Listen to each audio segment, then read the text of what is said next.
On October 12, 1972, a small plane departed from the international airport in the Uruguayan city with 5 crew members and a total of 40 passengers. Among the passengers were the junior rugby team, the Old Christians from Montevideo, Uruguay. On board, there were sponsors, friends, relatives, and coaches, all heading to another friendly rugby match. It was a routine chartered flight to Santiago, Chile, with one exception. The weather that day was terrible due to poor meteorological conditions. The flight was interrupted, and the plane landed at the airport in the Argentine city of Mendoza. The next day, October 13, the windows trembled from the raging wind streams. The inclement weather didn't stop the flight, but forced a change in course. Dispatchers charted a route from Santiago through the Chilean town of Quirico, since a direct flight wasn't possible. Despite the circumstances, the mood on board remained fantastic. The young individuals flying to the match laughed, joked, and loudly sang. The crew, though noticeably excited, announced to passengers that the plane had entered a turbulent zone, a common occurrence. Yet, something was amiss. The plane was flying too low. The tips of the metal wings were just meters away from sharp snow-covered peaks. An awful, sharp, horrifying sound ensued. The wing collided with a stone mountain, crumpled, and detached without resistance. In a matter of seconds, a powerful impact occurred. The fuselage touched the snowy ground. The plane, now without its tail section, skidded across the snow at a speed of about 400 kilometers per hour. Robert and a 19-year-old medical student, traveling with their teammates, clung to the armrests of their seats. The impact was so intense that it tore passenger seats from their places, along with the people strapped to them. The surroundings were filled with moans and screams. Acrid fumes of jet fuel enveloped the battered plane. The wings tore off, the tail section was absent, and the plane lay on its side in the snow. 8 windows faced the sky, pressed against the ice once again. Cables and wires dangled from the ceiling. The plane found itself in one of the most unresearched areas of the continent. Up above, Robert, emerging from the wreckage, saw his friend Gustavo Servin, a fellow medical student, and together they ventured outside. The temperature was freezing, with a blizzard that made it practically unbearable. The 2 students rummaged through scattered luggage, searching for jackets, sweaters, and t-shirts for makeshift bandages. Robert and Gustavo tended to their wounds in the darkness, lit only by a lighter Robert used for orientation. He had to continue providing aid to people, but he feared that an open flame might ignite the fuel permeating everything. Breathing was difficult. The air was so thin. The first night seemed to last forever. During the crash, 45 people died, including 12 passengers and both pilots. Several more individuals perished during the night, including the second pilot. Nando Parado lay in a coma when he regained consciousness. An unbelievable reality unfolded. He was told what had happened. His mother had died, and his 18-year-old sister Susanna was severely injured and unconscious. She later passed away. When the sun rose, those who were less injured started gathering food and melting snow for water. The search for warm clothing continued, and when found, it was decided to distribute it equally among all survivors. There was very little food, mainly chocolate and nuts salvaged from empty suitcases. In the open area near the plane, the survivors laid out a large cross, and with their feet in the snow, they formed an SOS. They witnessed a high-altitude jet followed by a smaller plane flying overhead. At that moment, everyone was certain that the pilots had seen them. The survivors jumped, shouted, and cried with joy, believing that help was imminent. However, help did not arrive that day, nor the next, nor the day after. Surrounded by snow-covered mountains, people consoled themselves, reasoning that a rescue operation at such a high altitude during an endless blizzard was not an easy task and would require reorganization, taking much time. They reassured themselves that rescuers would surely come, but perhaps a few more days would pass. The snowstorm kept the survivors trapped, forming a rugby brotherhood, as they call themselves. Rugby was the bond that made them a family, a group of individuals caring for each other. The fuselage became their refuge, and their common goal was, of course, to survive. As the days passed, the weather improved, and those who endured the harrowing events were convinced that the worst was behind them. They believed that rescue was inevitable. At such a high altitude, commercial planes flew by every day, unable to see the small group of people awaiting help. The unfortunate souls in the mountains seemed like a part of another world, while life in the steel skies continued at its usual pace. After just a couple of days, meager food supplies were depleted, leaving only snow around. A few more days passed, and hunger became so intense that many felt as if their own bodies were consuming themselves. The luggage had long been searched for food. Survivors dug through the snow, hoping to find shoots or worms underneath, but the frozen ground at an altitude of over 3,000 meters was hardly different from ice. Leather items were eaten, and even the plane seats were dissected. Survivors hoped they were filled with straw that could serve as food. Of course, many already knew the way out. The bodies of the deceased were around them, which could be consumed. But it was too terrifying to even think about. They feared contemplating it. But time went on, and hunger became terrifyingly instinctive.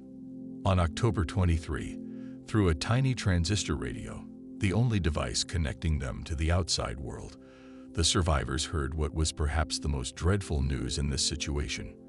The search had been called off. Over 100 search attempts were organized, involving rescue planes from Uruguay, Argentina, and Chile. However, the operation was complicated by the fact that the crashed plane was white, covered in snow. The unfortunate survivors simply couldn't be seen. Hope dwindled. Roberto Canessa described hunger as the groaning of the entire body's insides. He knelt in the snow, praying for a sign, seeking an internal compass to guide him. Otherwise, he believed this method of survival would be impossible. He considered it a betrayal of friends. After hours and days of contemplation, he arrived at a thought that brought him spiritual calmness. As a future doctor, he likened it to organ or tissue transplantation, where someone's body is used for the continuation of another life. Roberto decided that if his heart were to stop beating, he would want his flesh to aid in their collective mission to survive. It was the first step, turning the seemingly impossible into a surface reality. That night was particularly dark. Perhaps it wasn't, but everyone felt it. Almost 10 days had passed since the plane crash. Now, being together felt like being distant from each other. Each person was alone with their conscience, understanding that this decision was inevitable, and each pondered how they would live with it. 4 people, Roberto, Gustavo, Eduardo, Strach, and Daniel Maspans, emerged from the fuselage with a razor blade or a shard of glass in hand. Despite the faces of the deceased, they cut strips of frozen flesh, gray and almost tasteless. Now, new strength emerged, and it was decided to organize reconnaissance teams. The most resilient had to take turns leaving the camp to find essential resources or, of course, a path to salvation. It was very risky, especially since the landscape was truly dangerous, and the snow began to advance like a wall. It fell 2 meters in front of them. Nothing was visible. It marched on without stopping, day and night. October 29 became etched in the ends as one of the most dreadful days. Roberto, with Daniel, Spaniards, lay down beside the pilot's cabin, away from the opening. Suddenly, a thunderous sound, resembling a storm brewing directly above them, echoed. A massive mass of ice and snow, as solid as cement, collapsed onto Roberto. He lost consciousness. When he came to, he saw the face of Roy Harley, who had dug him out and was now reaching into his friend's mouth to remove the snow. Roberto immediately began digging with his hands, scratching his fingers, and leaving bloody traces. He dug until he saw the pale face of his comrade Daniel, who had survived the crash without a scratch and had gone on the most challenging expeditions to find an exit. He was now dead. Roberto and those who were lucky enough to escape their snowy prison continued digging. Some were saved. Others were not. That dreadful night, 8 people, their friends and loved ones, were buried beneath the snow, along with everything people used for sleeping and covering themselves. Some items were recovered, but everything was wet. Surveying their surroundings, the survivors realized they were confined within an enormous icy sarcophagus, surrounded by the bodies of their loved ones. There was no way out, meters of snow beneath them and above them. Fearful, they didn't sit directly on the snow. In complete darkness, lighters ignited one after another.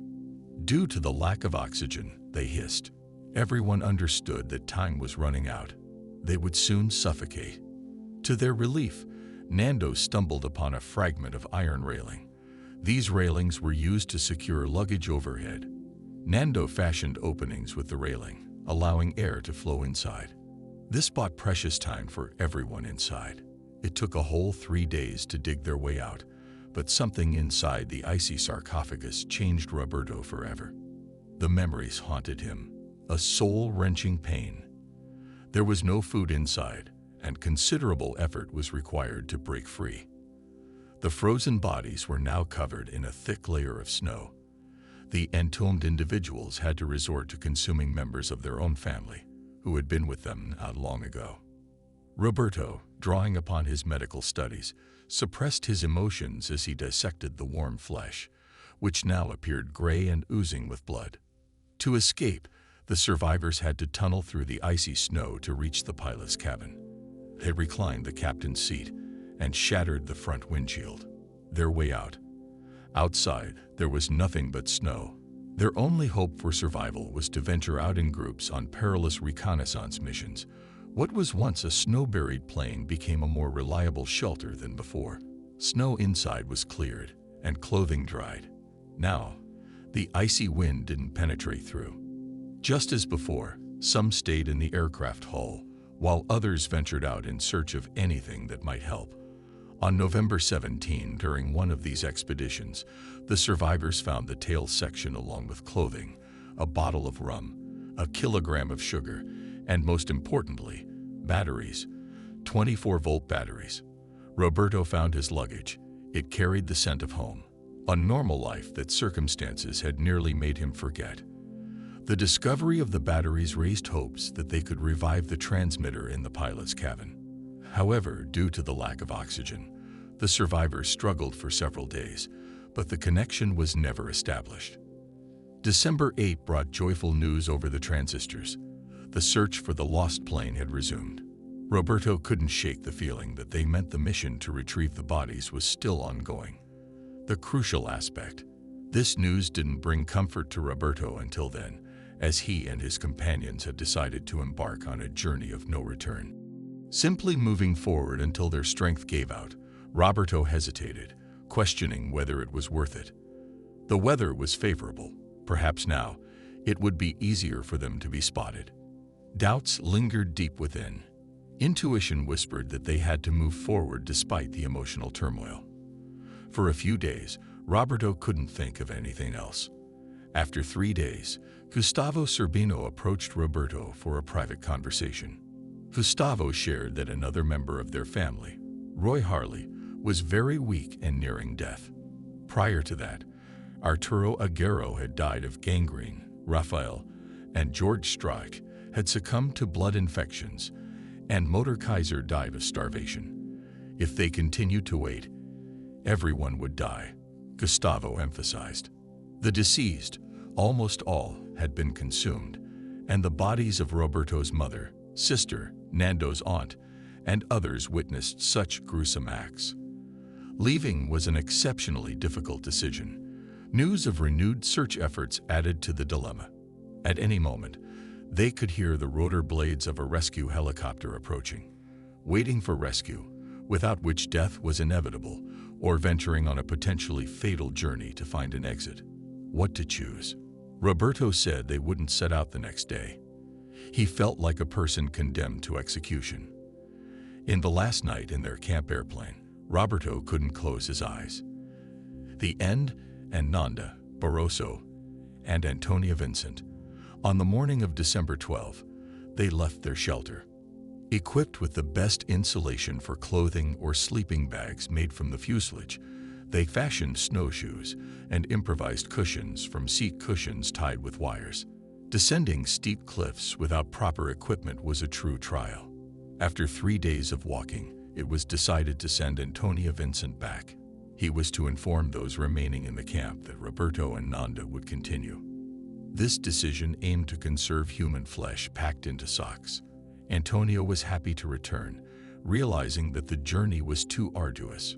People, as Roberto said, were a real survival machine. Roberto and Nanda stumbled from exhaustion, but persevered, moving up and down.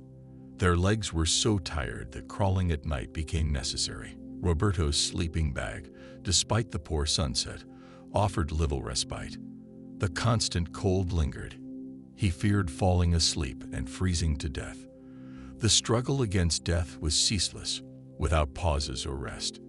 At least now, there was a goal, a path that had an end, unlike the endless waiting that could be eternal.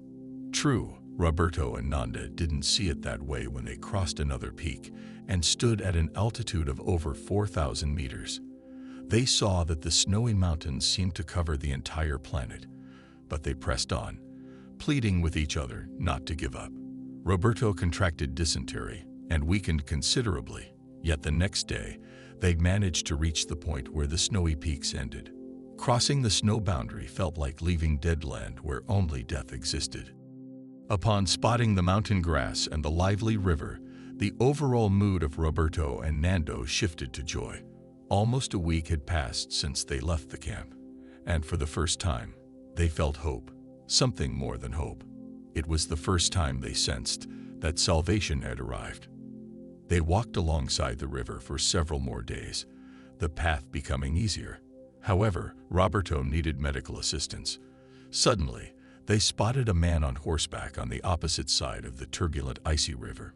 Unaware of their shouts, the young pair couldn't cross the river at that point. The rider continued on his way. Early the next morning, Nando woke up to see someone in the distance lighting a fire on the opposite bank. Roberto, utterly exhausted, urged Nando to run, shouting that someone was lighting a fire. It was Sergio Catalan, a Chilean shepherd who couldn't hear due to the loud water streams. Nando threw a stone with a paper and a small pencil attached, on which he wrote a brief note. In the note, Nando explained their situation. The man was astonished. He threw a piece of bread with cheese wrapped in cloth across the river. Sergio managed to summon help, but reaching the settlement took over 10 hours on horseback.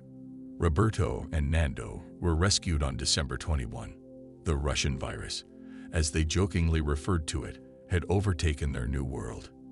"You recorded a month ago," Nando teased, calling Roberto a king.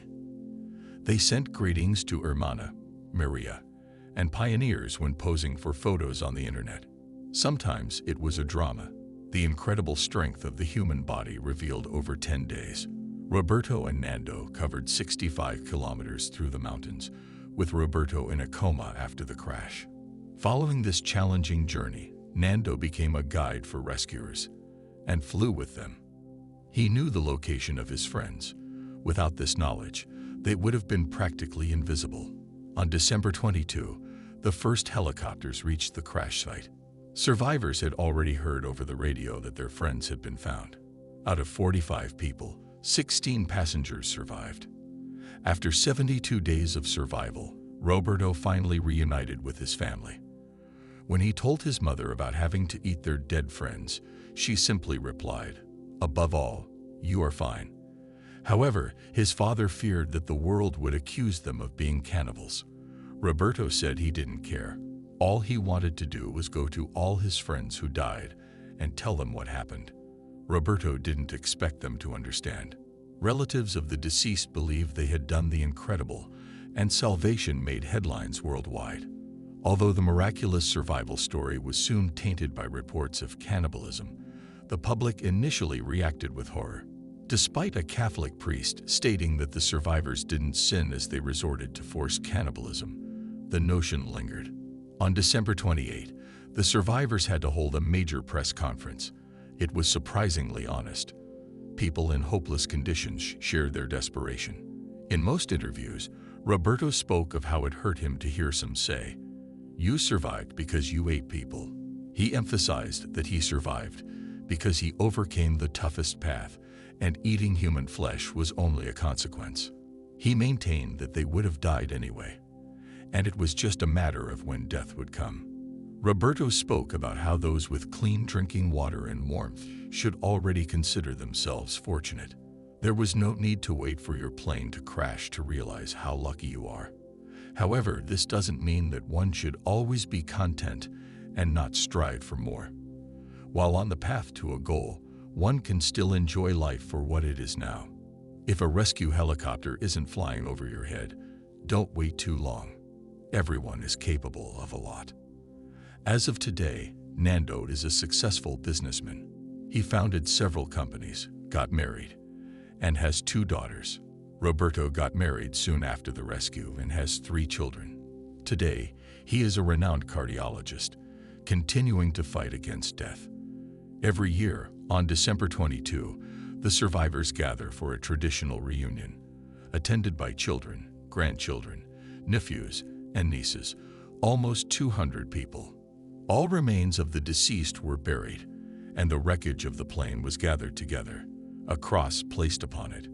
Roberto and Nando, after many years, hiked back to the crash site. Returning at the mountain's foothill, they met Sergio Catalan. Driving on their broken mountain paths, they suddenly saw a rider slowly descending. Once we reached him, we realized it was Sergio. We stopped the cars and ran to him. We, Roberto and I, shouted, "Please, stop. We got lost. Won't you help us? Can't you show us the way?" He looked at us and burst into tears. "I still have this photo," Sergio said. "The 3 of us, 35 years later, we always remember and visit whenever possible."